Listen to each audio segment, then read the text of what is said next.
Bienvenue sur le podcast Mon Budget Zen, le podcast où l'on parle de tes finances personnelles de manière simple, sans cravate et sans jargon financier. Je suis Thomas, auteur du site et compte Instagram Mon Budget Zen, et que ce soit seul derrière mon micro ou avec mes invités, on va éplucher tous les sujets liés à tes finances personnelles, la gestion de budget, comment épargner plus, l'investissement et la liberté financière. Pour soutenir le podcast, n'oublie pas de laisser un commentaire sur Apple Podcast ou de le diffuser un maximum à ton entourage qui pourrait être intéressé. Dans la description, tu as tous les liens pour récupérer tes produits gratuits et pour t'abonner à ma newsletter. Bonjour à toutes et à tous et bienvenue dans ce nouvel épisode du podcast. Cette semaine, on va parler de nos chers petits enfants. Pour ceux qui en ont ou pour ceux qui prévoient d'en avoir, c'est quelque chose sur lequel on se pose toujours la question, c'est dès que l'enfant naît, comment va-t-on faire pour épargner pour ses enfants ? Et c'est une question que je reçois régulièrement. J'avais fait un épisode en solo il y a quelques temps où j'avais proposé 5 stratégies d'épargne pour vos enfants. Et cette semaine, en fait, j'ai fait intervenir quelqu'un de l'entreprise Yomoni, qui est une des entreprises les plus connues sur la gestion pilotée, que ce soit en assurance vie, en PEA, en compte titre, qui est très très bon moyen de faire fructifier votre argent si vous n'avez pas envie de gérer vous-même l'argent en tout cas. Et Charlotte est à la fois maman, mais aussi elle est ancienne conseillère gestion de patrimoine indépendant, comme je le suis actuellement. Donc, elle a de l'expérience sur le sujet, elle a pu conseiller beaucoup de parents sur l'épargne enfant, comme je le fais aussi. Et vous allez voir qu'elle a un aspect vraiment large sur les différentes possibilités d'épargne. Et on va commencer par expliquer en fait pourquoi les placements les plus classiques ou qui sont des réflexes pour la plupart des parents à la naissance de l'enfant, comme le livret A ou le PEL, sont certes mieux que ne rien faire, mais il y a quand même certaines limites et surtout un énorme manque à gagner sur le très long terme. Et on va surtout après creuser sur quelles sont les solutions que vous pouvez mettre en place pour vos chers enfants. Donc, grossièrement, on va focus sur l'assurance vie et les SCPI et vous allez voir qu'il y a une stratégie vraiment intéressante qu'on peut mettre en place avec les SCPI pour nos enfants. Donc, je vous laisse découvrir tout ça dans l'épisode avec Charlotte de Yomoni et je vous souhaite une très bonne écoute. Salut Charlotte, comment tu vas ? Bonjour Thomas, écoute très bien et toi ? Ça va très bien, très bien. Alors aujourd'hui on va parler de nos chers enfants, de l'épargne pour nos enfants. Je te propose Charlotte que tu te présentes un petit peu déjà avant qu'on rentre dans le vif du sujet, qui tu es, d'où tu viens, assez rapidement. Ok, alors déjà merci pour l'invitation. Donc moi je suis une ancienne CGP, conseillère en gestion de patrimoine, et j'ai bifurqué dans le domaine de la tech il y a déjà maintenant 5 ans, où j'ai rejoint Yomoni. Donc Yomoni c'est la première société de gestion 100% digitale, donc société de gestion financière 100% en ligne aujourd'hui en France. Et j'exerce depuis à peu près 5 ans maintenant, enfin bientôt 5 ans, le poste de responsable conseil. Donc conseil vers l'accompagnement, vers l'investissement financier. Donc en gros, c'est mon métier, version digitale ou pas digitale, c'est mon métier depuis une quinzaine d'années. Ok, donc ouais, petite expérience sympa. Quand tu étais CGP, tu étais à ton compte ou tu étais pour un organisme ? Alors, j'ai toujours été à mon compte. Dans la première version, je travaillais pour le réseau AG2P du groupe AXA, qui est le réseau de la gestion privée. Et puis ensuite, je suis devenue CIF, conseillère en investissement financier, puisque l'indépendance me tenait à cœur, le fait après, tu peux sélectionner des produits de différentes marques, parce que tu ne crées pas tout, hein, bien évidemment. Mais j'avais à cœur de prendre un peu de recul et surtout une bonne dose d'objectivité par rapport aux conseils fournis aux clients. Donc j'ai d'abord, on va dire, représenté le groupe AXA et puis ensuite j'étais complètement indépendante. Ok, bon, moi pareil, ça y est, je suis indépendant aussi, c'est quelque chose qui me tient à cœur, CIF indépendant, je sais que ça court pas les rues et je trouve que c'est super aussi important d'avoir Et cette ouais, vraie objectivité quoi. félicitations parce que je Merci. pense que c'est ce qui prime pour le conseil effectivement. Au moins tu es aligné avec l'intérêt du client à 100% quoi. Enfin moi c'est ça qui me tient vraiment à cœur. Ok, bon, donc on va parler d'épargne pour les enfants. Je voulais déjà savoir toi, de ton expérience, quel support on va dire. Allez, si tu devais me citer 2 ou 3 supports qui sont, utilisés pour l'épargne enfant, qui sont connus pour toi et tu m'en cites 2 ou 3 et peut-être celui qui est le plus utilisé à ta connaissance ou d'après ton expérience. Ok, alors je dirais le livret A. Mhm. Le Classique. livret A, Au l'assurance nom de vie, l'enfant. le livret A au nom de l'enfant. Alors prête-nom ou pas prête-nom, mais c'est-à-dire que tant que votre enfant n'est pas majeur, vous pouvez ouvrir un livret A au nom de Lucien, Paul, Jacques, Pierre, et puis au final, ça peut être un second livret A pour vous, en fait, tant que l'enfant est mineur. Voilà, donc après, chacun fait ce qu'il veut, mais oui, au nom de l'enfant. Il y a de plus en plus, on voit l'assurance vie, donc aussi au nom de l'enfant, et pas l'enfant dénommé bénéficiaire d'un contrat d'assurance vie, mais bien comment dire, l'assuré du contrat, le souscripteur du contrat d'assurance vie. Et puis traditionnellement, tu vois de l'immobilier aussi, l'immobilier en direct, des clients qui achètent des biens en fait au nom de leurs enfants. Alors des fois ça passe par des parts de SCI, Ouais, des ce que je fois veux dire, ça c'est passe plutôt des par SOSCI, ouais. voilà, souvent c'est des parts de SCI ou ça peut être de la détention en direct en fonction du volume du patrimoine du client. Ok. Et PEL, t'as jamais vu pour les Euh, enfants? J'en vois pas. En fait, le PEL, on en voit de moins en moins quand même. C'est peut-être quand j'ai commencé à travailler, mais ça a commencé à dater, c'était en 2008. Hmm. Quand il y avait des Voilà. bons taux sur le PEL, c'est Quand ça? il y avait des bons taux et quand il y avait, alors l'univers du crédit est en train de se retourner, mais quand il y avait des bons taux de crédit qui étaient associés, il y avait à la fois le rendement qui était attractif, mais il y avait, puisqu'on Et le bloquait crédit aussi, l'épargne, ouais. et le crédit. Et en fait, je pense que ce qui s'est passé les 10 dernières années dans l'univers du crédit a complètement chamboulé. Alors déjà, les rendements n'étaient pas fous, mais bon, ça reste un livret à court terme. Mais l'univers du crédit, on s'est rendu compte que le PEL permettait pas d'avoir accès au, au meilleur crédit de la place quand on voulait acheter un bien immobilier. Donc, ça a été complètement, je pense, délaissé. Délaissé. Mais ça justement, c'est un truc sur lequel peut-être ça mérite, tu vois, qu'on s'y attarde un petit peu parce que c'est souvent assez incompris, je trouve, de la plupart des gens. Ce que moi j'essaie d'expliquer souvent, c'est que l'intérêt du PEL, et tu me corriges si je me trompe, l'intérêt du PEL, c'est certes de faire fructifier ton argent parce que tu as un taux d'intérêt, mais c'est aussi et surtout d'avoir un taux d'intérêt avantageux au moment où on va faire, enfin un taux d'intérêt qui est fixé à l'instant de l'ouverture du PEL pour pouvoir emprunter dans le futur pour son apport immobilier. On est d'accord avec ça? Évidemment, évidemment. En fait, on bloque. En fait, ce qu'il faut faire attention, c'est quand on choisit un placement, que ce soit un placement de livret bancaire ou un placement financier un petit peu plus spéculatif. Voilà, il y a des niveaux de risque différents en fonction des placements. Il y a toujours, moi, ce que je dis à mes investisseurs, ce que je dis à mes clients, il y a toujours du plus, il y a toujours du moins. Mais c'est jamais. Enfin, s'il n'y a pas de moins, en gros, vous pouvez Ouais, ce serait la partir en solution courant. magique et tout le monde le ferait, Non, quoi.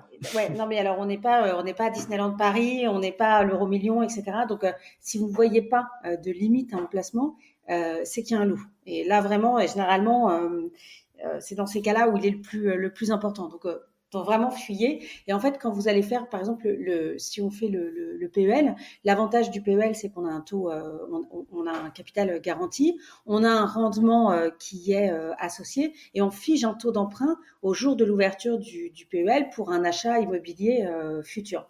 Les limites, il y en a deux. La première limite, c'est que ton épargne est bloquée. Tu peux pas retirer, rentrer et sortir ton argent sur le PEL, c'est pas liquide. Ouais, Et quand tu le retires, tu le fermes, quoi. ouais, voilà. Et puis tu perds les avantages, la rentabilité, le taux d'emprunt attractif.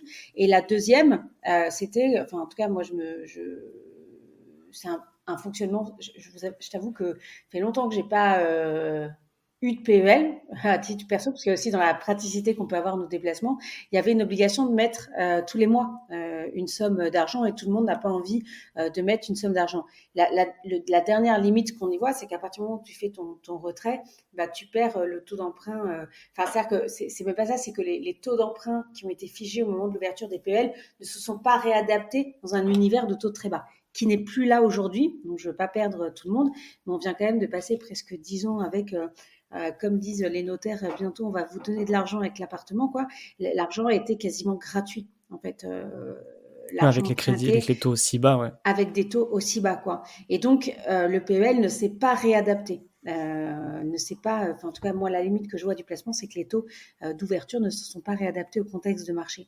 Donc, en fait, ça a été un petit peu délaissé. Peut-être qu'avec la remontée des taux directeurs et donc la remontée des taux d'emprunt, quand vous achetez un bien immobilier, etc., va ressusciter l'intérêt, puisque les livrets s'indexent assez vite à l'inflation. Alors, pas totalement à l'inflation, mais s'indexent, on l'a vu avec le livret A, à l'inflation assez vite. Et peut-être que les taux d'emprunt vont se réaligner dans un contexte de taux, on va pas l'appeler haut, mais peut-être de taux normaux, puisqu'on revient à des choses un peu plus normales, un peu plus réelles. Il va peut-être retrouver un petit peu d'engouement. Mais je t'avoue que c'est pas le premier placement qui me vient à l'esprit quand on parle de l'épargne des enfants. Vraiment, le premier placement qui me vient à l'esprit, vraiment, parce que tu m'as demandé le top one, Ouais, c'est le livret A. livret A. C'est le Ok. livret A.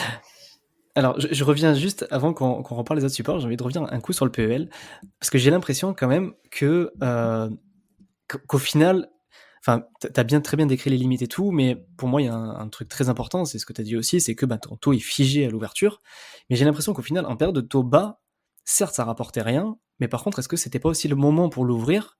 Parce que justement, quand les taux vont revenir à on va dire, leurs taux normaux, est-ce que du coup, certes, ça n'a pas beaucoup fructifié, mais pour le coup, je dis une bêtise, hein, là, quand on était à 1% pendant 10 ans, enfin, je sais plus combien de temps, mais peut-être les 3-4 dernières années, on avait un PEL à 1%.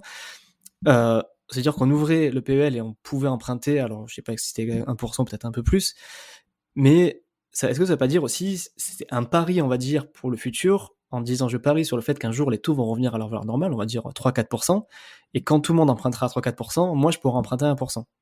Est-ce que on n'aurait pas pu le voir aussi dans un sorte de, je pense qu'on peut appeler un pari spéculatif sur les choix de la BCE, tu vois, enfin sur les choix Mais encore une des fois, taux toi, directeurs. tu le fais en fait comme ce qu'on pourrait faire sur les marchés, tu le fais avec un rétroviseur. C'est-à-dire que maintenant qu'on sait, enfin, alors, il y a des gens qui ont Déjà à sûrement dû l'époque, je t'avoue que déjà à l'époque, j'ai pensé à ça, tu vois. non, non, mais très bien. Si tu l'as fait et si des gens l'ont fait, c'est très attractif, effectivement.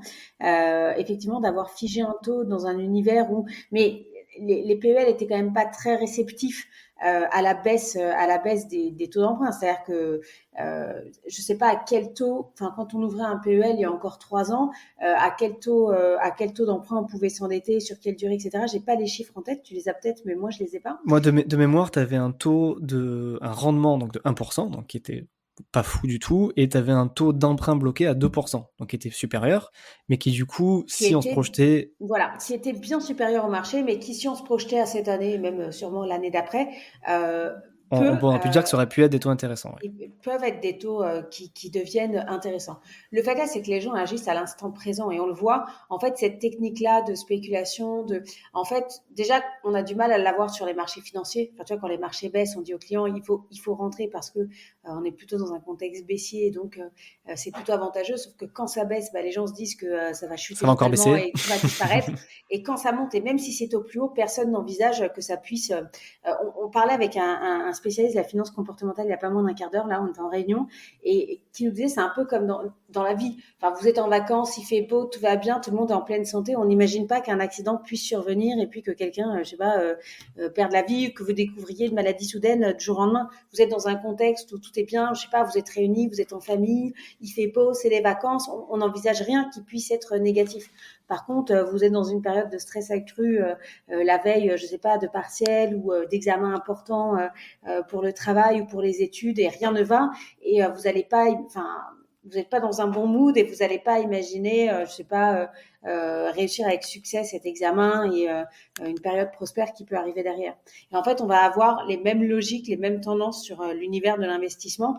Et donc, je pense que effectivement, le réflexe est très bon, mais sur le coup, je ne sais pas si beaucoup de gens l'ont fait, mais effectivement, ça pouvait être une aubaine.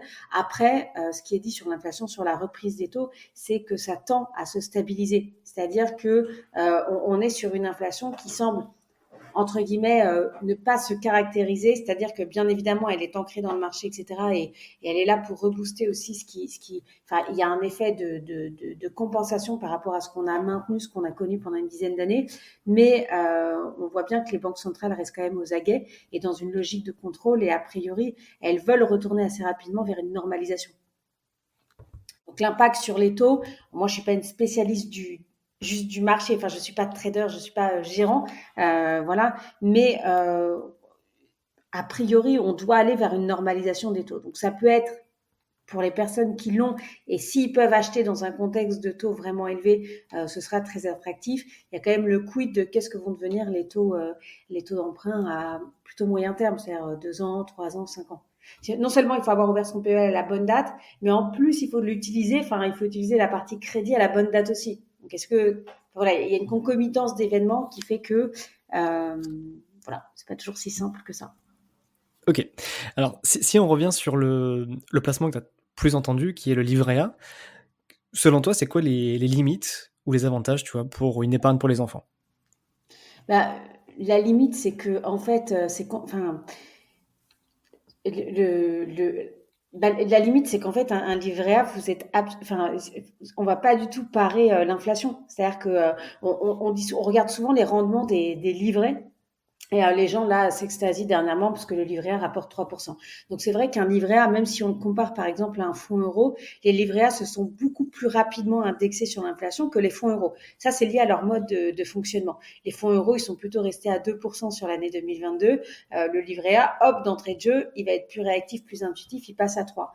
Mais 3% dans un univers où, en fait, l'inflation est dite sur la même année à 10%, bah, j'ai quand même un delta de Ouais, ton 7%. rendement réel, il est quand même de Voilà, moins de moins quand on 7, quoi. parle, voilà, quand je suis en rendement réel, donc psychologiquement c'est agréable parce qu'on voit l'épargne gagner, quand on sait que les marchés vont pas très bien, on reste en positif et ça reste valorisant. Mais en fait, votre gain, il est capé et il est toujours capé par une inflation. Rares sont les périodes où entre les taux directeurs et le taux du livret A, le taux du livret A était largement au-dessus des taux directeurs, ça n'existe pas en fait. Et c'est pareil pour tous les placements sans risque.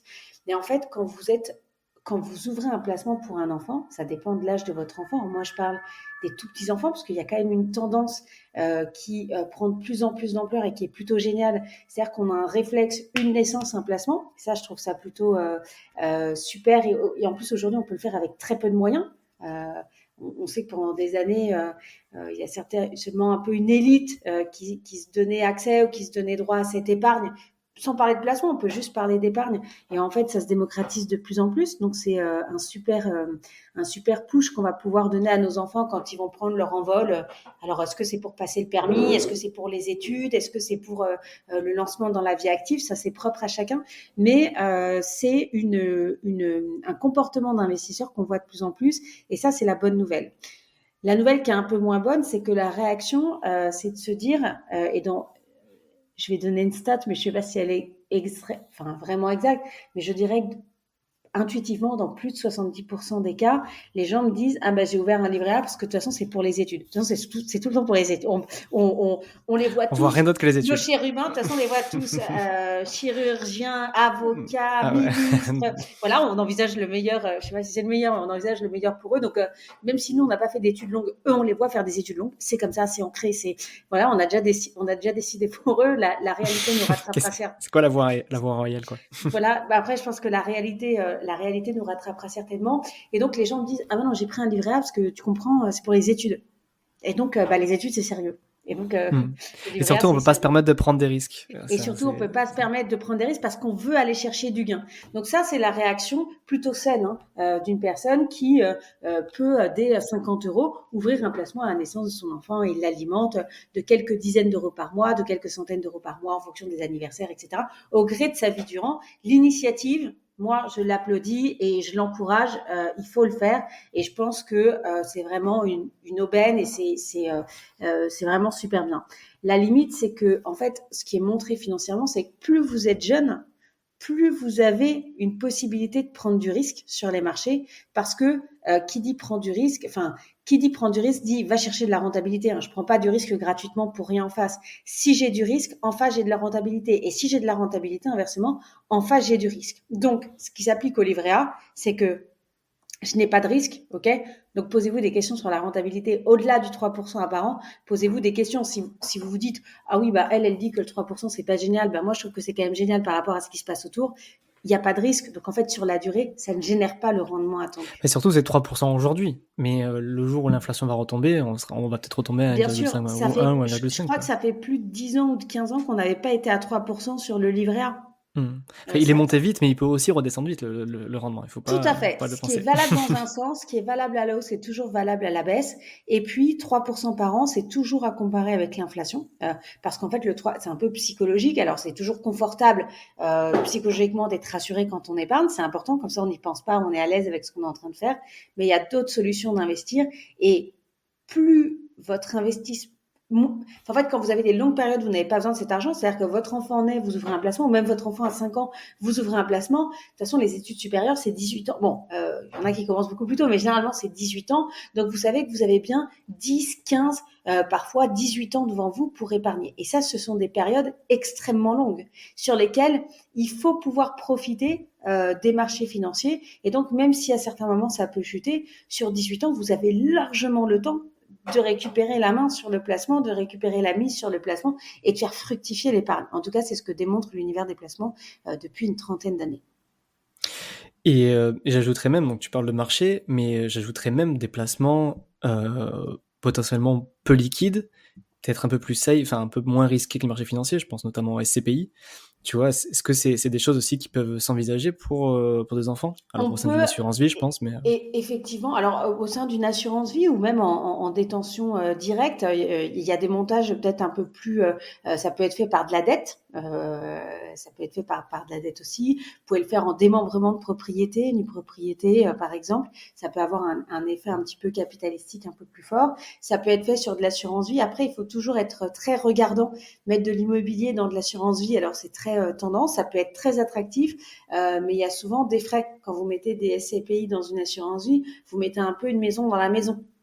Ouais, Okay, tu rajoutes donc, forcément une couche de frais, tu as les frais de il y a des gestion structures de... qui... Alors, il y a Puis des... tu as l'avantage fiscal qui compense aussi, des voilà, mais avantages et je n'irai inconvénients pas des dans le deux. détail de qui fait Ouais, quoi, mais soyez, on n'est pas là pour faire la promo de qui que ce soit aujourd'hui, mais soyez dans le détail et dans l'observation des frais, de comment ça fonctionne, posez des questions, parce que parfois, voilà, tu disais les SCPI dans l'assurance vie, en fait, les loyers de la SCPI vont être perçus au sein de l'assurance vie, donc ça c'est plutôt attractif, et donc le gain fiscal, la carotte fiscale nous fait avancer vers une solution, et au final on se rend compte qu'il y a tellement de frais prélevés par l'assureur, c'est l'assureur qui garantit la liquidité de la SCPI une fois que la SCPI est dans l'assurance vie.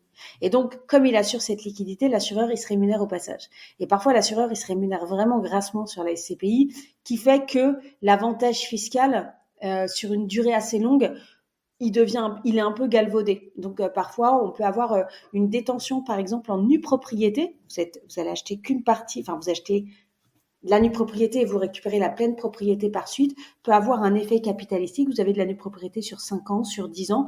Effectivement, pendant la durée d'un démembrement immobilier, ce n'est pas liquide, mais le gain fiscal à la fin n'est pas fiscalisé. Le remembrement de l'usufruit et de la nue propriété n'étant pas fiscalisé, ça peut donner des choses un peu attractives. Donc, après, tout dépend. Enfin, il y a différentes choses qui existent. Il ne faut pas aller sur... même si c'est déjà bien de mettre un pied à l'étrier, une fois que vous avez mis un premier pied à l'étrier, il ne faut pas s'arrêter sur les facilités apparentes. Il faut un peu comme vous le faites pour votre épargne personnelle, mais pour vos enfants, il faut aller regarder un petit peu au-delà de l'image qu'on peut avoir du livret A, des SCPI dans l'assurance vie, par exemple. Enfin, voilà, tout l'univers aujourd'hui. Enfin, là, je vous parle de l'assurance vie, mais il y a certains établissements bancaires, même beaucoup, c'est assez peu connu. Il y a le compte titre aussi qui est accessible pour les enfants. Vous pouvez ouvrir un compte titre pour mineurs. Il peut y avoir un attrait en fonction de ce que vous mettez dedans et de l'univers d'investissement dans lequel vous voulez être. Mais en tout cas, l'idée d'avoir un pied à l'étrier, l'idée de démarrer une épargne pour un enfant dès son plus jeune âge, c'est vraiment une excellente idée. Mais ce que j'allais te dire, c'est que même si ceux qui nous écoutent ont déjà ouvert un livret A, ils disent bon, même on est en train de leur dire que le livret A, c'est pas l'idéal, mais moi j'ai envie de dire, c'est déjà très bien d'avoir juste pensé en fait à l'avoir fait en fait. Parce que si, mieux avoir ouvert un livret A et à l'alimenter de, je sais pas moi, de 100 € par mois, plutôt que de n'avoir rien fait en fait. Tu as déjà Non, ça en fait. voilà, ça, mais en fait, si tu veux, à un moment donné, on est là pour aller chercher de la rentabilité. Enfin, généralement, les gens qui font ça, on est là pour aller chercher de la rentabilité. Le livret A, c'est bien si vous savez que vous allez avoir, je sais pas, Enfin, ça dépend comment chacun gère son budget, mais si on doit donner un exemple, pour moi, le livret A, c'est bien pour gérer une épargne de précaution, c'est bien pour gérer une épargne à court terme. En fait, quand vous avez une somme d'argent, vous savez que vous allez en avoir l'utilité à 2 ans, 3 ans. Malheureusement, sur les marchés, vous pouvez pas aller faire enfin, je vous déconseille fortement d'aller faire du 100% action sur 3 ans sur les marchés financiers. Ah oui, là, c'est ouais, Voilà, ce serait parce pas que là, cohérent, quoi. ça devient la roulette russe, le loto, le bingo, enfin tout réuni. Par contre, si vous savez que vous avez au moins 8 ans devant vous, vous pouvez très facilement accéder à un marché 100%. Je donne l'exemple des actions parce que c'est celui qui présente le plus de risques et aussi le plus de rentabilité sur la durée. Mais en fait, il faut qu'il y ait un relativisme entre une association entre la durée de votre investissement et le niveau de risque pris. Et le livret A, c'est fait pour gérer Court une terme, épargne de enfin pour projet précaution. court terme. Oui, voilà, pour une Enfin, épargne précaution et projet court terme. disponible à tout moment. L'avantage du livret A, au-delà qui rapporte 3%, parce que c'est quand même sympa, on va pas cracher dessus par les temps qui courent, mais c'est de se dire demain mon frigo me lâche ou demain je décide de mettre mon enfant dans un établissement privé pour X raisons et j'ai besoin d'un peu d'épargne parce que je dois avancer les frais de scolarité, etc. J'ai pas à me demander si le placement il est liquide, si le placement il est pas en baisse, etc., etc. Je sors du jour au lendemain de mon livret A, je fais mon transfert en 24-48 heures, c'est fait, c'est réglé et la somme que je sors, enfin, j'avais 20 000 euros sur mon livret A, j'ai toujours 20 000 euros moins ce que j'ai sorti sur mon livret A. Il n'y a pas de surprise en fait et votre argent est disponible tout de suite. Voilà. Ok. Et du coup, si on en vient un peu au niveau d'après, tu vois, enfin, je sais pas si on peut appeler ça le niveau d'après, mais on va dire là où on commence à chercher un petit peu de rendement, et donc notamment par le biais de l'assurance vie, est-ce que tu peux détailler un petit peu, alors ça c'est un peu plus technique, mais c'est pour... parce que je sais que c'est des gens, on me le demande beaucoup, mais comment ça marche concrètement en termes de... je sais pas comment on peut dire ça, de bénéficiaires ou de propriétaires de l'assurance vie, qui est l'assuré, enfin, quand c'est au nom... Quand on ouvre une assurance vie pour son enfant, comment ça se passe? Est-ce que tu peux, je crois qu'il y a 2 cas, est-ce que tu peux les décrire? Alors, quand on ouvre une assurance vie au nom de l'enfant, généralement, déjà, on va demander l'adhésion, alors, sauf en cas de séparation et de divorce, mais quand les gens sont mariés ou sont encore en union, on va demander l'autorisation des deux tuteurs en fait de l'enfant, des deux parents, qu'importe des deux parents. Et donc, pourquoi on fait ça? Parce qu'il y a un risque financier dans le couple. Je vous donne un exemple. Vous ouvrez une assurance vie avec votre conjointe pour votre fille qui vient de naître. Vous êtes marié, vous n'êtes pas marié d'ailleurs. Vous alimentez le contrat et puis au moment de la séparation, c'est votre conjoint. Le placement est au nom de l'enfant et le conjoint vide le placement. Donc c'est pour ça qu'on demande une double autorisation pour éviter des situations un peu Compliqué en cas de un peu divorce. compliqué en cas de séparation parce que dans le couple, il y a quand même un risque financier qui est celui de la séparation, bien évidemment. Donc, on a une double autorisation. Donc, administrativement, il faut le savoir, il y a une double autorisation qui est demandée par les deux tuteurs légaux de l'enfant, juste pour la protection du mineur. Parfois, c'est un petit peu plus compliqué administrativement, mais au final, ça se fait assez simplement, surtout avec les néo-contrats, c'est-à-dire tous les contrats que vous trouverez en ligne.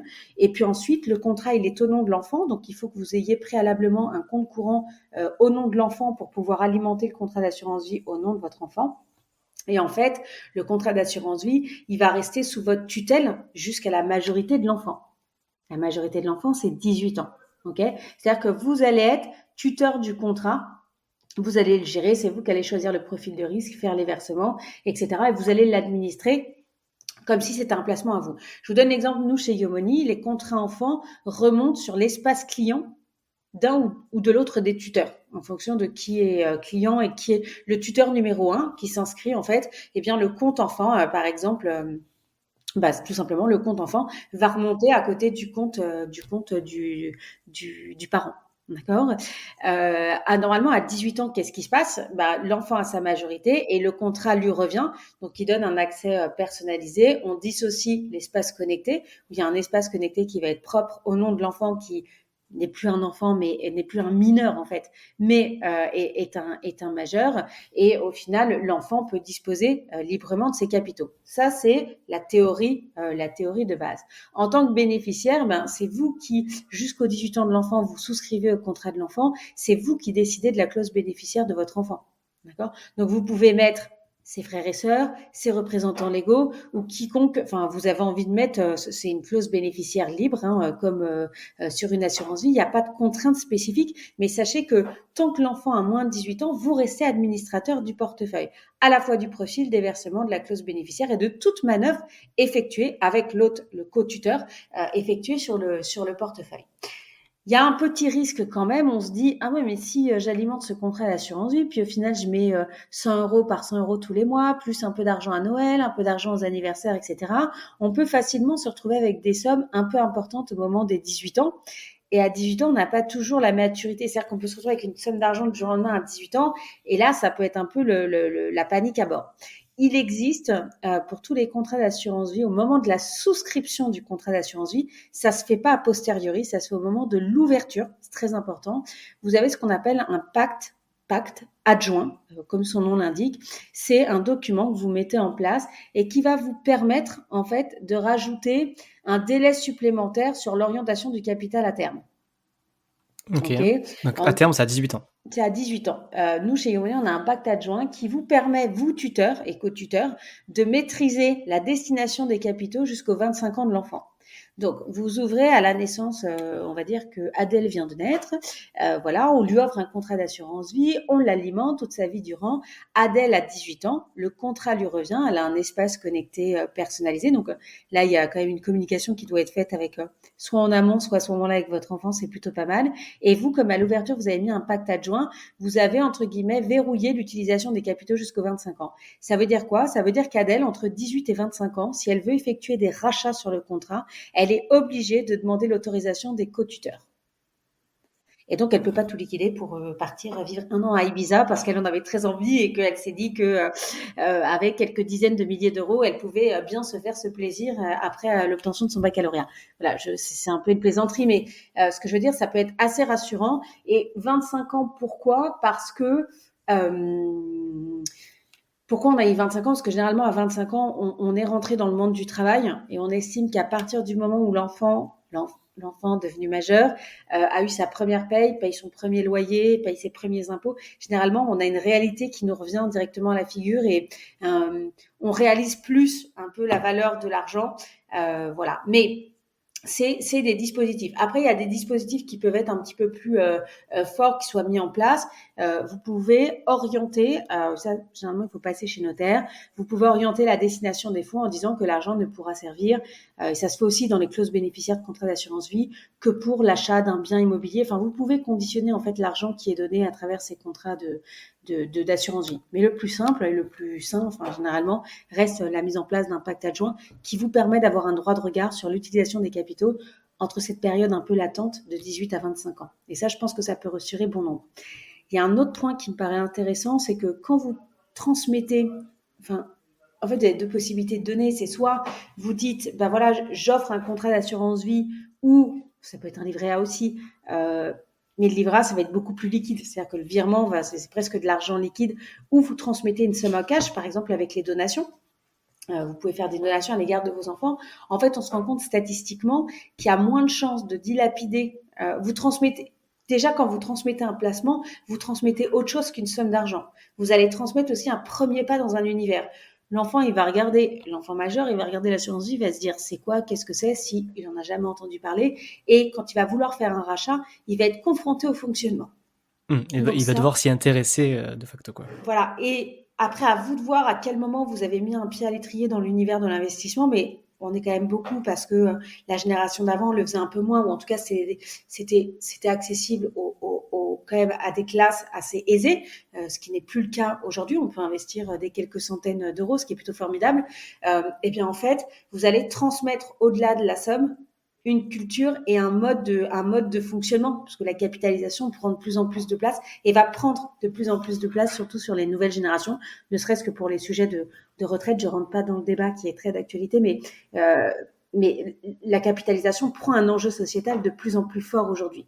Donc, vous transmettez pas qu'une somme d'argent, et ça, c'est plutôt une excellente nouvelle. Et on se rend compte aussi que moins le placement que vous transmettez est liquide, moins il y a de risque de dilapider cet argent, parce que on est obligé de se forcer à comprendre, à voir le fonctionnement, et puis peut-être qu'on va avoir une autre vision de la valeur de l'argent, de ce qui a été fait, de ce qui a été transmis. Et donc, et on sait malheureusement que quand on fait des donations en cash, parfois c'est très vite, dilapider. Bah ouais. Ok. Et là aujourd'hui, tout à l'heure, tu parlais du pacte adjoint. C'est aujourd'hui la seule manière de se protéger, enfin, de pouvoir être sûr qu'à 18 ans, en gros, l'adolescent ou le jeune adulte ne puisse pas en profiter, quoi. Si on fait rien, si on fait pas de pacte adjoint, en fait, à 18 ans, nous, on n'a plus le droit de toucher au compte, par exemple. C'est vraiment que lui qui a les codes et tout, quoi. Alors, j'ai un doute sur le mode de fonctionnement du pacte adjoint. Je sais que chez nous, avec notre assureur, il doit être fait de manière concomitante à l'ouverture du contrat. Concomitante, c'est entre les deux tuteurs En légaux. même temps, oui. En Ah fait, oui, et en même temps de concomitante, la ça veut souscription. dire en même temps que Donc la l'ouverture. Il ne peut souscription, pas se ok. faire a posteriori. Il ne peut pas dire, ah tiens, on avait un contrat, c'est mis en place depuis quelques années, on n'a pas mis de pacte adjoint, on en a entendu parler, on veut le mettre en place. On va dire non, en fait, il fallait le faire à l'ouverture du contrat. Donc là, il y a toujours la possibilité, tout dépend de la peur et de la perception des co-tuteurs, mais de stopper le contrat, d'ouvrir un nouveau contrat, de mettre un pacte adjoint, enfin de recommencer l'opération. On perd un peu d'antériorité fiscale, ça peut générer un petit peu de fiscalité, ça dépend des sommes, enfin, faut le faire au cas par cas, en fait. Voilà. Après, je ne sais pas si chez d'autres assureurs, le pacte adjoint peut être mis a posteriori. Je ne saurais pas répondre, très honnêtement, je ne saurais pas répondre à cette question. Il faut vous renseigner auprès de votre établissement bancaire ou auprès de votre Ouais, c'est en assureur. fonction de l'assurance, ouais, de l'assureur qui Ouais, est choisi, voilà. ouais. Mais pour un contrat nominatif, oui, ça va être la seule manière de pouvoir, se, se, se préserver de l'utilisation et de l'appartenance des capitaux, quoi. Et du coup, dans le cas de parents qui ouvrent une assurance vie pour leurs enfants, donc qui ont, on va dire, qui ont accepté le fait que c'est pour dans 18 ans, qu'il y a le temps, donc qu'ils peuvent prendre du risque, qu'est-ce qui est généralement, alors ce n'est pas un coach précis, hein, ce ne sera pas un conseiller d'investissement, et voilà tout le blabla que tu connais, mais qu'est-ce qui est généralement conseillé, enfin sur quel support en général, que ce soit YouMoney ou ailleurs, qu'est-ce qui est généralement recommandé sur des placements pour les enfants? Quel type de support sur une assurance vie? Ben, objectivement, en fait, encore une fois, c'est pas parce que c'est un enfant, ça va être lié en fait au à l'objectif de placement, à la durée de placement qu'on a devant soi. C'est-à-dire que si vous avez un enfant qui a déjà 15 ans et qu'on vise les études supérieures ou même l'achat d'une résidence principale, enfin, on est sur un objectif plutôt de 25 ans, donc on a 10 ans devant nous. Si vous ouvrez pour un nouveau-né, enfin, j'ai pas tout à fait la même latitude, le même horizon de placement. Ce que vous devez retenir, c'est que, en fait, chaque cas est particulier et donc, après, il faut peut-être faire un peu attention. Il y a peut-être quelques critères à regarder quand on investit, enfin, sur les sous-jacents sur lesquels on investit. Il faut peut-être, mais pour moi, ça reste les mêmes que vous soyez un enfant ou un adulte. Le seul fait qu'on constate, c'est que plus l'enfant est jeune, plus l'horizon de placement est lointain, et donc plus vous pouvez vous On ouvrir peut prendre aux des classes risques. d'actifs à risque parce que vous pouvez supporter cette volatilité. C'est-à-dire que oui, vous allez certainement descendre à certains moments, et c'est pas grave. Le marché fonctionne comme ça. Le marché, il fait de la performance par oscillation. Le marché, c'est pas une ligne droite.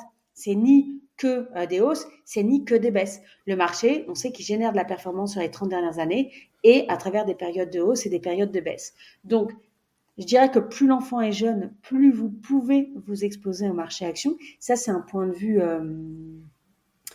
ou au risque, voilà, pour avoir un biais, mais enfin, si c'est pas de l'IMO, c'est des marchés. Si c'est des marchés et qu'on veut prendre du risque et avoir de la perf, c'est les actions. Enfin, j'ai un biais un peu perceptuel qui peut-être est un peu gênant là, mais ça reste quand même la même chose pour tout le monde. C'est-à-dire qu'il n'y a pas non plus 30 milliards de solutions.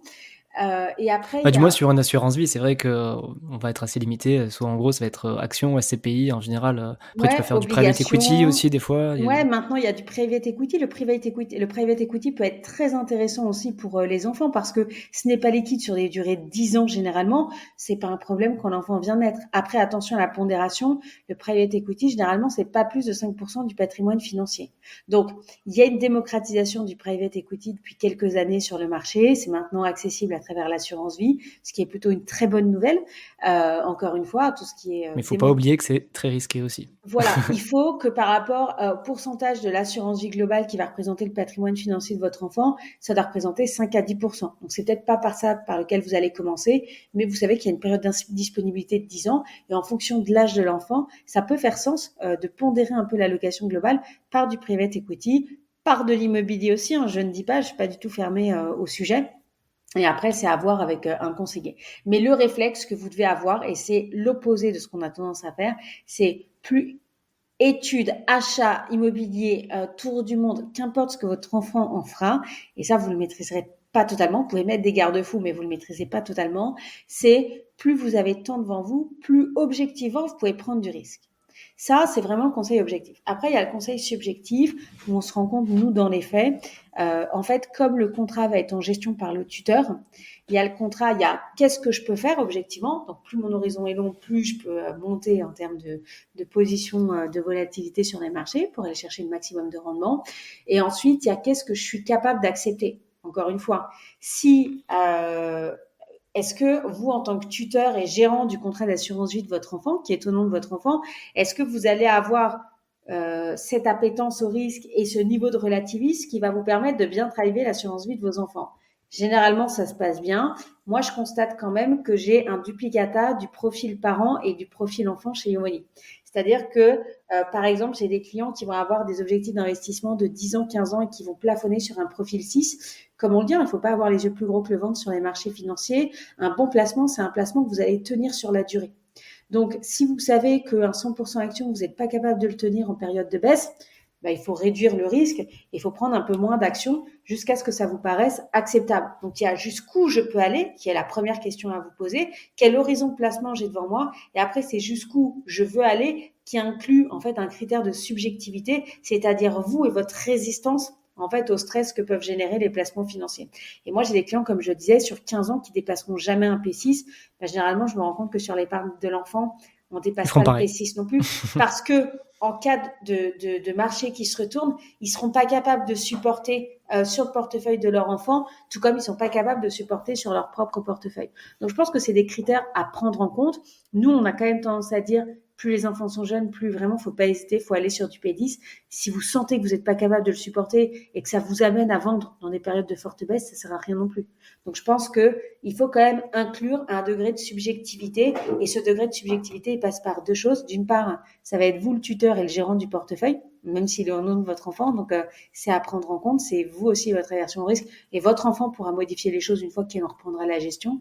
Et la deuxième chose, c'est est-ce que vous arrivez à mettre un peu de recul entre l'épargne de votre enfant et vous-même, quoi. Et ça, c'est vraiment des questions très, c'est très personnel. Ouais. Alors, je fais juste une précision, parce que tu as employé des termes qui sont peut-être un peu techniques. Quand on parle de P6 et P10, on parle de profil de risque, et en gros, plus on est haut dans le chiffre, et plus ça veut dire qu'on est 100% en action et qu'on prend du risque. Donc, par exemple, quelqu'un, et merci de le préciser, je suis désolée, c'est un défaut de langage de ma part, quand, par exemple, vous arrivez, vous, en tant qu'adulte, vous avez une somme d'argent, je sais pas, de 10 ou 30 000 euros à placer, vous avez 20 ans devant vous parce que c'est pour votre retraite, moi, je vais tendance à vous dire, prenez un 100% action. Et puis, au final, on va se rendre compte que le 100% action, il peut à certains moments descendre sur un moins 30. Et vous n'êtes pas du tout à l'aise avec ce type de baisse. Donc, on va descendre, en fait, l'exposition action. Et il y a des gens, même sur la très longue durée, qui ne s'aventureront jamais au-delà d'un 50% action. C'est-à-dire, c'est un profil équilibré. On met 50% d'actions, 50% d'obligations. Les obligations permettant de maîtriser un petit peu les mouvements de hausse et de baisse de la partie action. Donc, on a quand même des actions pour aller chercher de la rentabilité, mais on le compense par un actif plutôt plat, enfin plutôt calme à côté, pour apaiser un peu ces périodes de tension sur les marchés. Et donc, en tout cas, ce que j'essayais de dire, c'est qu'il y a des gens qui n'iront jamais au-delà d'un profil équilibré, même sur des placements d'extrême long terme comme la retraite, etc. Et donc, on se rend compte que leur comportement, en fait, ils les dupliquent sur l'épargne de leurs enfants.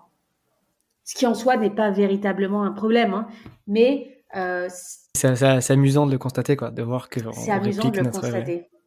Et après, si vous savez que vous allez arbitrer à n'importe quel moment, c'est-à-dire que si vous vous forcez à partir sur un 100% action pour votre enfant, alors que vous-même, vous n'êtes pas à l'aise, et qu'au final, vous vendez le portefeuille sur un moins 30%, il faut peut-être mieux prendre un petit peu de moins de risques. Soit vous arrivez à prendre le recul nécessaire en vous disant, ça c'est mon enfant, ça c'est moi, ce sont deux choses distinctes et séparées. Et dans ces cas-là, vous pouvez avoir une gestion dichotomique, c'est-à-dire deux choses différentes de part et d'autre. Soit vous n'arrivez pas et faites comme vous auriez fait pour vous, en fait. Donc du coup, là, on a pas mal creusé le sujet de l'assurance vie. Alors, je vais revenir sur le sujet de tout à l'heure où tu n'étais pas forcément trop d'accord avec moi, mais on va quand même le creuser. Mettre de la SCPI sur l'assurance vie pour un enfant, toi, tu ne trouves pas ça forcément pertinent par rapport aux frais, c'est ça? Oui, c'est une notion. Alors, je trouve pas ça pertinent par rapport. Enfin, après, il y a l'investissement immobilier via l'assurance vie évolue beaucoup. Euh, évolue beaucoup, mais pendant longtemps, ça reste quand même un actif. C'est un actif dans un autre actif quelque part. Enfin, c'est un peu la Hmm. SCPI, c'est un peu une enveloppe enfin, je sais que c'est un investissement en tant que tel, mais la SCPI, c'est presque une enveloppe en tant que telle, et donc on la remet dans une autre enveloppe. Et donc ça génère des frottements de frais. En tout cas, ça l'a fait pendant très longtemps. Et on a prôné la SCPI dans l'assurance vie en disant que c'était génial. Et en fait, honnêtement, quand on faisait des simulations sur des durées assez longues, qui est une durée assez appropriée pour l'épargne enfant, enfin mineur, et ben en fait, on se rend compte que l'impact des frais pris par l'assureur qui met lui-même les SCP dans l'assurance vie nuisait, en fait, nous faisait perdre l'avantage fiscal des loyers. Donc, il y a quelques intermédiaires sur la place, ça se démocratise. Maintenant, on voit des SCPI sans frais d'entrée. Il n'y a pas une absence de frais, mais les frais sont un peu différents, etc. Il y a de l'innovation partout et c'est génial. Et on fait de plus en plus attention à l'investisseur final. Donc ça, c'est à noter. L'industrie évolue, mais il faut quand même être très regardant parce que la majorité reste quand même sur des frais de Puis, frottement qui vont je être très pense que chers. le truc où il faut être très vigilant surtout, c'est vérifier que l'assureur reverse 100% des loyers. Je pense que c'est ça, il est là le sujet aussi, Alors, quoi. En plus des frais de as deux gestion. choses. T'as deux choses. Parce que, en fait, si on rentre dans le détail, tu ouvres une assurance vie, tu as des parts de SCPI qui sont éligibles. Quand un investisseur va aller acheter des parts en fait, sur la SCPI, tu as des frais d'entrée qui ne sont prélevés qu'à la sortie. Ce qu'on va appeler une comptabilité décalée. C'est un peu opaque, mais c'est comme ça que fonctionne l'univers immobilier. Donc, sur une SCPI, en moyenne, les frais d'entrée, je grossis à peine la marge et ils sont de 10%. Les gens ne se rendent pas toujours compte.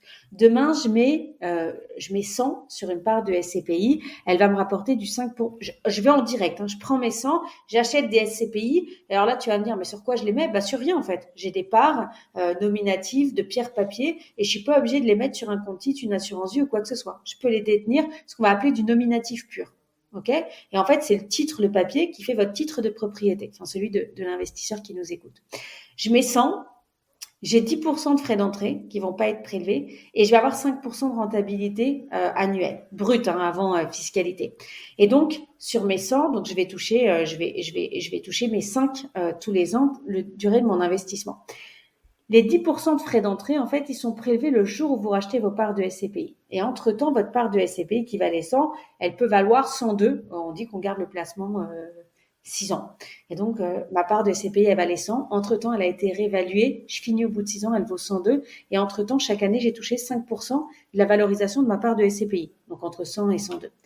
Quand je vais sortir, mes 10%, ils vont être pris sur les 102. D'accord? Donc, en fait, je travaille, à la différence, par exemple, d'un contrat d'assurance vie où tu auras des frais d'entrée, parce que ça existe encore. Par exemple, tu as un contrat d'assurance vie où tu mets 100, on te dit qu'on te prend 5% de frais d'entrée. Concrètement, sur le marché, tu vas investir 95. La SCPI, tu travailles sur le montant brut investi. Donc, il y a beaucoup de frais d'entrée, mais tu touches tes loyers sur le brut investi. OK? Quand tu mets tes parts de SCPI dans une assurance vie, l'assureur, il se sert sur deux endroits. À la fois, en fait, il va prendre ses frais d'entrée en amont, ce qui fait que ta part qui vaut 100, alors les frais d'entrée sont parfois un peu réduits, sont plutôt autour de 8%, mais tu vas non plus travailler sur une base de 100, tu vas toucher 5% des rendements si tu étais en direct sur la SCPI, mais tu vas partir sur une base de 100 et tu pars plus sur une base de 100, mais sur une base de 92. C'est-à-dire que tes frais qui t'étaient prélevés à la sortie quand tu es en nominatif pur, ils vont être Ils sont prélevés prélevés à l'entrée. directement par l'assureur. Donc ta base de 100, elle est plus de 100, elle est de 92. Déjà, ça te fait un peu mal. Parce que 5% de 100 et 5% de 92, c'est pas la même chose. Et ensuite, l'assureur, en moyenne sur le marché aujourd'hui, il distribue autour de 85% des loyers. L'un dans l'autre, réduction de la base sur laquelle ton pourcentage travaille, plus réduction du pourcentage distribué, même face à un avantage fiscal fort, à un moment donné, Bah, c'est pour ça que je précise que c'est super important de bien choisir, du coup, enfin, si on veut faire de la SCPI sur assurance vie, il faut bien choisir parce que il n'y en a pas beaucoup, mais il existe quand même certaines qui reversent 100% des loyers et je pense que ça peut être, pour ça que c'est aussi important de bien, voilà, de bien creuser le sujet si bien sûr on veut faire de la SCPI sur l'assurance vie. Après, il y a un autre sujet qui est assez peu méconnu, c'est que la SCPI, en fait le droit de propriété, on va considérer que c'est une unité. Et à travers le droit de propriété, tu as deux droits. Tu as l'usufruit et la nue propriété. Et tu peux faire pour tes enfants de l'acquisition de nue propriété. C'est accessible à partir de quelques milliers d'euros. Et en fait, tu n'achètes que la... En fait, l'usufruit, c'est les loyers. Okay. Et la nue propriété, c'est le droit résiduel de C'est les murs, quoi. propriété. C'est T'achètes les les murs. murs. Voilà, c'est ce qu'on appelle le droit résiduel. Et donc, pendant la durée de nue propriété, tu n'as accès à rien, c'est pas liquide, tu n'auras pas un loyer, tu n'as pas le droit de dire quoi Mais faire, du coup, pas quoi que ce d'impôt non soit, plus, parce que t'as pas mais de tu n'as pas loyer. d'impôt non plus. Mais au moment, à la fin, en fait, c'est un contrat économique qui est prévu entre un usufruitier et un nue propriétaire. L'usufruit, lui, il va percevoir les loyers pendant la durée du montage. Ça peut être 5 ans, ça peut être 10 ans, ça peut être 15 ans. Et au terme du montage, en fait, l'usufruit vient se reformer naturellement sur la nue propriété. C'est un droit naturel qui n'est pas fiscalisé. Donc, tu vas acheter une part de SCPI avec une décote, parce que tu n'achètes que la nue propriété. Donc, je te donne un exemple. Sur 5 ans, par exemple, la nue propriété d'une part de SCPI sur 5 ans, grosso modo, c'est 80% de sa valeur globale. Tu vas acheter quelque chose 80% et tu sais qu'au terme des 5 ans, tu vas récupérer les 100%. Et qui est Sans pas prendre fiscalisé en plus. et qui n'est pas fiscalisé, sans prendre en compte une éventuelle revalorisation de la part. C'est-à-dire que le jour où tu achètes, ta part, elle vaut 100, et au terme des 5 ans, elle vaut 102. D'accord. Donc ouais, si on donne un exemple chiffré, ça veut dire que une part de SCPI classique qui vaut 100 euros, au lieu d'acheter 100 euros, tu l'achèteras 80, Ouais. et au bout de 5 ans, mécaniquement, elle en vaudra au moins 100, parce que c'est sa valeur réelle, Parce que sa plus la valeur potentielle plus-value. juridique, voilà, plus sa potentielle, voilà. Donc, il n'y aura pas de fiscalité sur la valeur juridique qui sera de 25%. Parce que quand je passe de 80 à 100, je gagne 25%. Il n'y aura pas de fiscalité sur le sujet. La possibilité soit de percevoir des loyers, soit de revendre les parts de SCPI. Okay. Et sur la plus-value après financière, c'est-à-dire que la part passée de 100 à 102, là, il y aura une fiscalité en cas de cession des parts de SCPI. Mais ça peut être un moyen, sachant qu'ils le font sur des durées de 10 à 15 ans. Peut-être que 5 ans, c'est un peu court pour un enfant, mais plus sur des durées de 10 à 15 ans. C'est totalement illiquide, mais par contre, vous n'êtes pas exposé à la volatilité de marché, on est exposé au marché immobilier, et puis on est sur de l'immobilier tangible à l'intérieur de la SCPI, il n'y a aucune contrainte de gestion, etc. Moi, j'aime autant, très, très clairement, j'aime autant ce montage en nue propriété que via de l'assurance, enfin, via de Que la de la SCPI SCPI dans dans l'assurance vie, l'assurance ouais. vie. Après, je pense que c'est en train de se moderniser. Sur l'assurance vie, en immobilier, j'aime autant la SCI. Voilà, aujourd'hui, vous pouvez accéder à des parts de SCI qui généralement peuvent être un peu moins chargées en frais. Voilà, et ça peut être un peu plus adapté à l'enveloppe de l'assurance vie. Bon, désolé parce que je vais un petit peu à contre-courant de ce qui se fait, mais bon, Non, mais c'est super moyen intéressant, c'est super intéressant d'en parler. Et puis, je pense que c'est intéressant, tu vois, qu'on soit pas resté que sur le sujet de l'assurance vie, parce que tu vois, c'est vrai que moi, les SCPI en propriété, bon, on en a déjà parlé dans le podcast, tu vois, avec d'autres acteurs spécifiques SCPI, mais c'est vrai que moi, c'est pas forcément un truc auquel on pense pour des enfants. Pour des enfants, on va penser livret A, voilà, livret A PEL, et maintenant assurance vie, comme on a dit, en prenant un peu de risque avec les actions parce que c'est pour longtemps, mais on n'a pas tendance à aller dans des montages aussi compliqués, mais en soi, mais c'est pas enfin, compliqué. c'est pas si compliqué que ça. Enfin, Mais alors c'est pas après, compliqué du tout.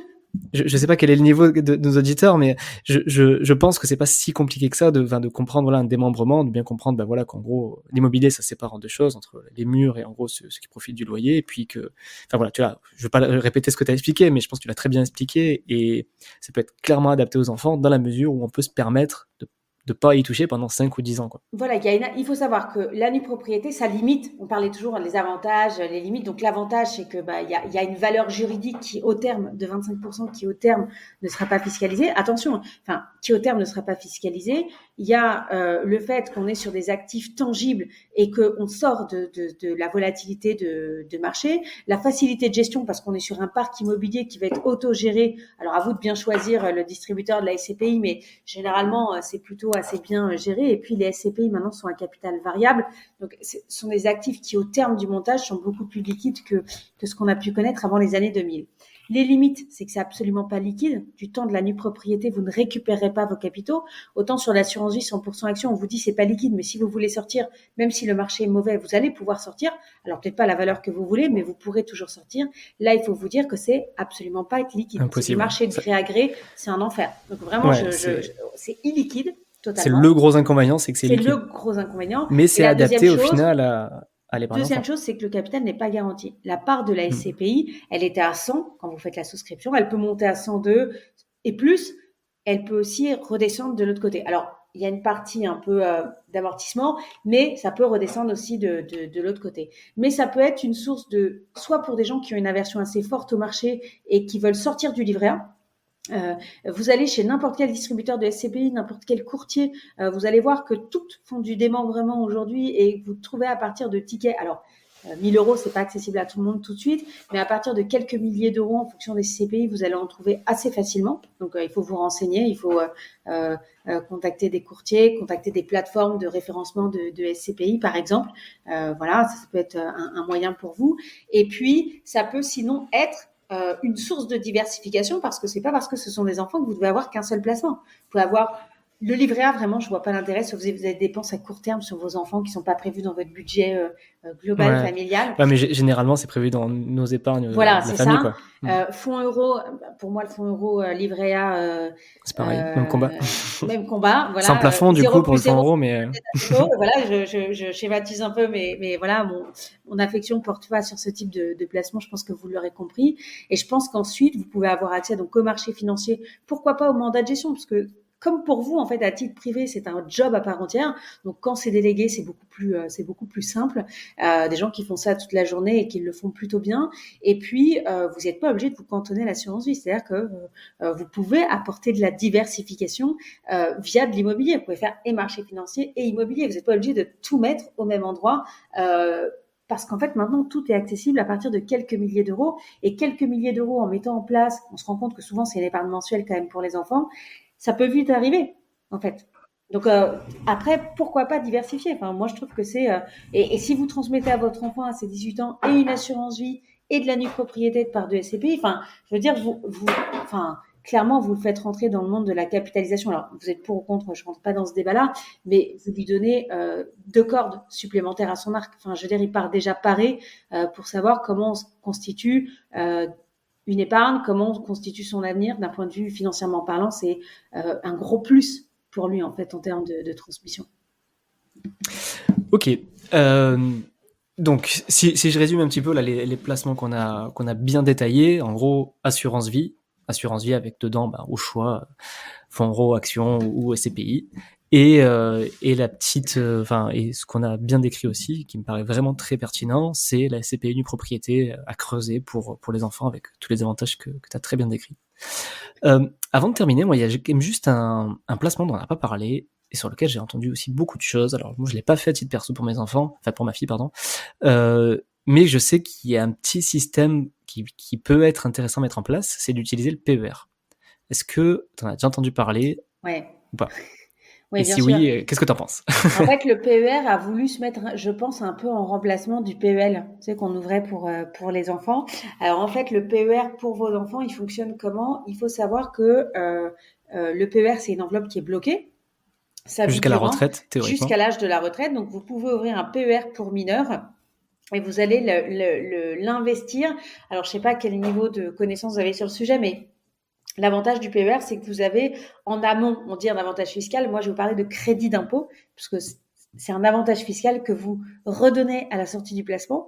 Donc, vous ouvrez, on a toujours Adèle, on ouvre un PER au nom d'Adèle. Voilà, et on va l'alimenter. En fait, Adèle, elle a un disponible fiscal, comme vous, en fait, adulte, mais elle en a un pour enfant. Elle a un disponible fiscal qui lui est propre chaque année et qui représente 10% du plafond annuel de la sécurité sociale. Pour connaître le plafond annuel de la sécurité sociale qui est renouvelé chaque année, soit vous allez sur votre fiche d'imposition, vous regardez plafond retraite et devant enfant, vous allez voir qu'il y a un plafond retraite qui est indiqué par année. Soit vous allez sur Google, vous tapez plafond annuel de la sécurité sociale, vous prenez 10%. Grosso modo, c'est 4 000 euros. D'accord ? C'est comme pour les gens qui sont au chômage. Et donc, chaque année, vous allez pouvoir investir pour Adèle 4 000 euros. Ces 4 000 euros, en fait, ils ne vont pas vraiment vous coûter 4 000 euros parce qu'ils vont venir en déduction de votre assiette imposable. C'est-à-dire que si vous déclarez 50 000 euros de revenus, eh bien, vous allez non plus payer des impôts sur 50 000, mais sur 50 000 moins 4 000, c'est-à-dire sur 46 000 euros. Donc en général, tu racles la tranche à 30%, quoi. 30, ça peut être 30, ça peut être Ça peut 41, être, ça dépend ouais, du foyer 41. fiscal. Franchement, c'est pas ça peut être Oui, 45. oui, c'est clair, ça Voilà. dépend du nombre Donc, d'enfants, ça mariés, dépend machin. vraiment Hmm. de votre tranche marginale. Mais en gros, pour Mais connaître. généralement, c'est généralement intéressant quand on est sur des TMI à 30. Oui, alors, en fait, sur des enfants, même sur une TMI à 11, parce que du coup, tu mets toujours moins que, enfin, vu Oui, c'est l'économie sûr. d'impôt que tu récupères, tu capitalises moins. En réalité, en fait, Adèle, donc vous lui mettez 4 000 euros, on dit que vous êtes à la tranche à 30%. Donc, en fait, vous faites 4 000 fois 30, ça fait 1 200 euros. Et en fait, Adèle, ça vous coûte 2 800 euros parce que vous allez récupérer 1 200 euros en économie d'impôt. D'accord? Et donc, ces 1 200 euros, vous pouvez les réinjecter l'année d'après pour les 4 000 euros d'Adèle, ce qui fait que vous mobilisez 2008 plus l'économie d'impôt. Et donc, voilà, pour Adèle, c'est plutôt pas mal. Donc, ça vous permet de capitaliser chaque année pour Adèle 4 000 euros, qui vous en coûte en réalité 2 800 euros. Donc, en fait, c'est là qu'on voit l'aubaine. Et après, vous allez me dire, c'est bloqué jusqu'à la retraite d'Adèle. Donc, Adèle a 6 mois. On pense déjà à sa retraite, la On est pauvre. sur une énorme projection. Après, j'ai envie de dire, enfin, dans d'autres pays, alors c'est pas dès la naissance, mais c'est dès le premier boulot, c'est-à-dire à 22, 23 ans, on ouvre les fonds de pension. C'est quand même des cultures. Chez nous, c'est plutôt vers 40 ans que la retraite commence à nous dire, waouh, Ouais, c'est bientôt. faudrait peut-être que je commence. Et les gens activent plus, peut-être 45 ans. Donc, nous, on est plutôt en retard. Mais c'est vrai que dès la naissance, c'est peut-être un peu tôt. L'avantage d'un PER, c'est qu'en cas d'achat de la résidence principale, c'est débloquable. Donc, Adèle, elle a 6 mois. Tous les ans, on dit qu'elle va acheter, il faut qu'elle-même puisse s'endetter. Hein. Donc, on va dire qu'elle va acheter à partir de premier job, premier salaire, 25 ans. Donc, pendant 25 ans, Adèle, on va lui mettre 4 000 euros qui vont nous en coûter 2008. Voilà, donc elle a 4 000, hein, elle ne s'en rend pas compte, mais vous mettez 4 000 qui ne vous en coûtent que 2008. Vous pouvez choisir un placement d'investissement. Vous allez avoir une multitude de fonds. Donc là, encore une fois, plutôt tendance à vous dire privilégier les actions, parce qu'on est sur un horizon de placement assez lointain. Et en fait, au moment où elle va vouloir acheter un bien immobilier, donc elle peut pas faire n'importe quoi des capitaux, il faut qu'elle prouve qu'elle est en train d'acheter un bien immobilier, elle va pouvoir sortir son capital. Et c'est là que le bas blesse, parce qu'elle va sortir un capital d'un coup qui risque d'être assez conséquent. D'accord? À la différence de toi, Thomas, le jour où tu sortiras à la retraite, tu n'es pas obligé de sortir ton PER en une seule fois. Tu peux le fragmenter et sortir. Nous, par exemple, chez Yomoni, la sortie du PER, il est fragmenté de manière indéfinie. Tu peux pas retirer en dessous de 500 euros, mais bon, c'est pas un compte courant. Mais tu peux ressortir juste ce dont tu as besoin chaque année. C'est-à-dire peut-être 10 000 ou 5 000 euros, etc. Elle, Adèle, c'est pas le problème. Adèle, elle va devoir peut-être sortir, si on fait 4 000 fois 20 ans, donc Adèle, grosso modo, avec l'effet marché, elle a à peu près 100 000 euros sur son PER, elle va sortir 100 000 euros d'un coup. 100 000 euros et surtout, elle va être imposée à sa TMI Et donc, du moment. Adèle qui commence à travailler, qui gagne 30 000 euros par an, qui a une tranche marginale de 30%, ce qui est déjà pas mal. Adèle, elle a son premier boulot, elle a 23 ans, voilà, etc. On va lui rajouter, disons, de capital, on va dire qu'il y a 85 000. Elle va passer sur une année de 30 000 euros de revenus. On va dire que sur ses 100 000 euros de PER sur 25 ans, elle a 80 000 euros de capital, elle a 20 000 euros de plus-value. D'accord? Je dis n'importe quoi, c'est juste pour que ce soit schématisé. Et bien, en fait, sur les 80 000 euros de capital investi, vous, tuteur, vous avez eu l'économie d'impôt, mais c'est Adèle qui va payer la fiscalité en sortant. Et donc, sur ces 80 000 euros... Mais elle la paye que sur la plus-value. Non, sur le capital. Sur tout le capital plus plus-value. Sur le capital plus plus-value. Ça veut dire quoi? Ça veut dire que... Donc, Adèle, elle a ses 100 000 euros. Sur ces 100 000 euros, il y a 20 000 euros de plus-value, il y a 80 000 euros de capital. Sur sa déclaration, elle sort ses 100 000 euros. Sur sa déclaration de revenus en N+1, elle va avoir ses 30 000 euros de revenus de son activité professionnelle, qui lui permet de s'endetter. Plus 80 000 euros. Donc, Adèle, elle va avoir 110 000 euros de revenus fiscal de référence. Et donc là, Adèle, elle est à la tranche 45 à 45%. Ouais. Voilà. Et donc, sur ces 80 000 euros, elle va payer 45%. Enfin, pas totalement 45%, oui, mais elle va avoir une tranche marginale de 45%. Donc, c'est pas 80 000 qui va rester à la fin. Et sur les 20 000 euros, c'est beaucoup moins. Et pourquoi? Parce qu'on aurait eu un avantage fiscal en amont, ce qui rendait le truc attractif pour les parents. Hein. De l'autre côté, elle va avoir 20 000 euros, ça c'est normal, elle a ces 20 000 euros qui vont être fiscalisés à 30%. Alors que sur une assurance vie après 8 ans, on n'est plus à la flat tax. On est sur une fiscalité qui est quand même dégressive. Donc, ces 100 et quelques mille euros, ça va pas être un apport de 100 000 euros en fait. Ça va être Oui, ça 100 va être 000 beaucoup euros, moins. moins la fiscalité sur le revenu, moins la fiscalité sur les plus-values à taux plein. Et c'est là où, pour moi, le PER, c'est bien parce que si vous pouvez au moment de votre retraite, et de toute façon, quand le projet de loi, quand le PER est sorti, il y a eu beaucoup de critiques sur les modes de sortie en disant que certains assureurs ne permettaient pas un fractionnement très libre du capital de sortie. Et qu'en fait, quand vous avez la carotte fiscale à l'entrée du PER, sachez que vous êtes réimposé quand votre argent sort du PER, on considère qu'est-ce qui est du capital, qu'est-ce qui est de la plus-value, et si vous avez eu un avantage fiscal sur le capital à l'entrée, vous repayerez de la fiscalité sur le revenu sur le capital à la sortie. Une assurance vie, c'est pas le cas. Ouais, je pense pareil que Donc, toi. Moi, il y a même un autre truc, un autre inconvénient. Alors, c'est vrai qu'on ouais, dit des inconvénients, mais il y a aussi quand même pas mal d'avantages sur le PER, on va pas s'en cacher. Mais un autre inconvénient, moi, je trouve, dans le cas vraiment de l'enfant, si on reste vraiment sur le sujet de l'épargne d'enfant, c'est que si on ouvre un PER pour l'enfant, donc, tu l'as dit, théoriquement, c'est bloqué jusqu'à la retraite. Uniquement, tu peux le sortir uniquement en cas d'accident de la vie, mais qu'on va pas désirer, on va pas compter dessus. Et la seule façon désirable, c'est la résidence principale. ouais. Mais imaginons que notre enfant n'a pas envie de l'utiliser pour sa résidence principale, de l'utiliser pour autre chose. C'est pas possible aussi, quoi, tu vois. On sait pas aussi comment, on le souhaite, hein, évidemment, qu'il s'achète son résidence principale et tout, mais imaginons qu'ils veulent l'utiliser pour autre chose.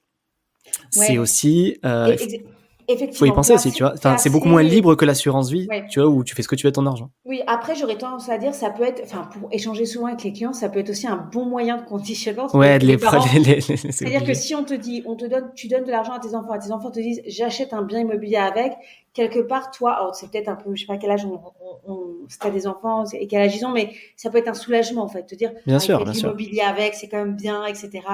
Et puis tu te dis que tu as un peu contribué. Donc, je pense qu'on est quand même dans un cercle assez vertueux. Mais moi, je dirais quand même il faudrait faire des simulations, etc. Mais il faut pas être encore une fois sur l'apparente défiscalisation qui a un effet marketing dingue et psychologique dingue chez l'investisseur. C'est comme ça, on est en France et voilà. Mais il faut pas prendre ces décisions pour des raisons fiscales. En fait, d'abord chercher la rentabilité. Et si la rentabilité est bien travaillée, normalement, net de fiscalité, elle restera Elle au-delà resterait intéressante. de ce que vous auriez pu faire sur un livret A, par exemple, juste pour revenir au livret A. Donc, en fait, le PER, moi, je pense que c'est très bien à destination de la retraite quand vous pouvez fractionner votre sortie en capital à la fin. Et donc, vous n'allez pas, c'est-à-dire que quand vous êtes retraité, au lieu de sortir, je sais pas, vous avez quelques centaines de milliers d'euros sur votre PER, vous avez épargné pendant 20 ans, plus l'effet marché, etc. Vous n'allez pas sortir tout le capital d'un coup, vous allez sortir au prorata de ce que vous avez besoin chaque année.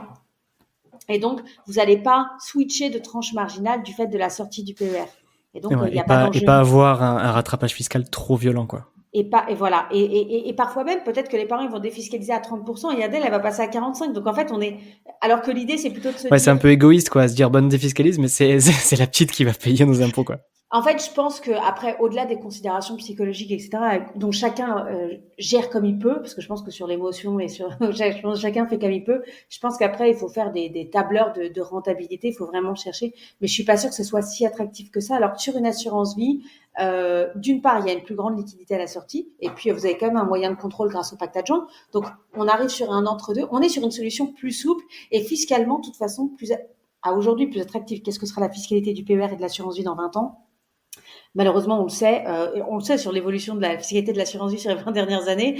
C'est un casse-tête chinois hein, quand on a des contrats plus anciens, etc. En fonction des dates de versement, ça peut vite être très compliqué. Mais en tout cas, on va être sur une solution un peu plus souple et un peu plus adaptable. Je pense que c'est ça qu'il faut retenir, c'est que au-delà de l'argumentaire fiscal, qui au final tient pas la route sur la durée, à aujourd'hui, hein, avec le mode de fonctionnement aujourd'hui, on se rend compte que l'assurance vie va permettre des modes de fonctionnement un petit peu plus souples et plus adaptables parce qu'il y aura sûrement plusieurs éventualités à 20 ans, quoi. Ok. Bon, Charlotte, je suis désolé, je viens de voir qu'on vient de dépasser la 1h05 et on a explosé le, le temps que je fais d'habitude. Donc, je pense on va conclure là-dessus. Et juste avant de terminer, la petite tradition veut que tu nous recommandes un livre que tu as bien aimé, qui t'a fait un déclic ou que tu aimerais recommander à l'audience. Ouais, il y a un livre que j'ai bien aimé, que j'ai pas lu d'une traite, mais sur lequel je reviens pas mal pour mon activité pro. C'est un livre qui s'appelle Dream Team de Ludovic Girondon, qui est en fait, sur le management. Il a interviewé je ne sais pas combien de managers de différentes grandes entreprises et c'est beaucoup par l'exemple des custodies, des situations avec il y a des petits exercices pratiques aussi à l'intérieur du livre et je le trouve plutôt bien fait. Voilà, donc c'est le Ok, livre que je recommanderais aujourd'hui. Bon, très bien. Donc, Dream Team de... Tu peux répéter le l'auteur? Ludovic Giraudon. Ludovic Giraudon. Ok. Et avant de nous quitter, est-ce que tu peux nous dire où on te retrouve, que tu fasses un petit peu ton petit spot promo, d'où tu viens, comment on va chez Yomoni. Yomoni, c'est hyper simple, c'est accessible sur www.yomoni.fr. Vous avez la possibilité de souscrire, donc assurance vie, compte titre, PEA, PER, bien évidemment. Nous, on propose que du mandat que de la gestion sous mandat, donc on fait que de la gestion déléguée. Avec la particularité, c'est qu'on investit que sur les trackers.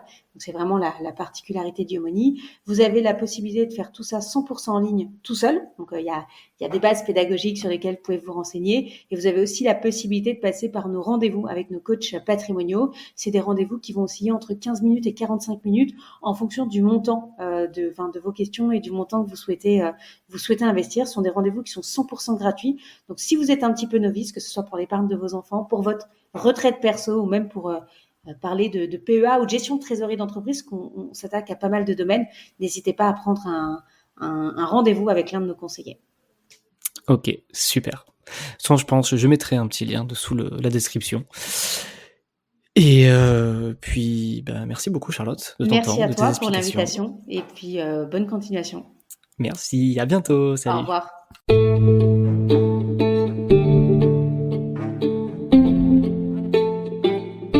Si tu entends ce message, c'est que tu as écouté ce nouvel épisode jusqu'au bout et pour ça, je te dis un grand merci. Si tu l'as apprécié, tu peux en parler à ton entourage ou mettre un commentaire sur Apple Podcast ou depuis peu sur Spotify. Ça aide énormément pour la visibilité et la diffusion du podcast. N'hésite pas également à me dire quel sujet tu aimerais que j'aborde ou me recommander un invité pour les prochains épisodes.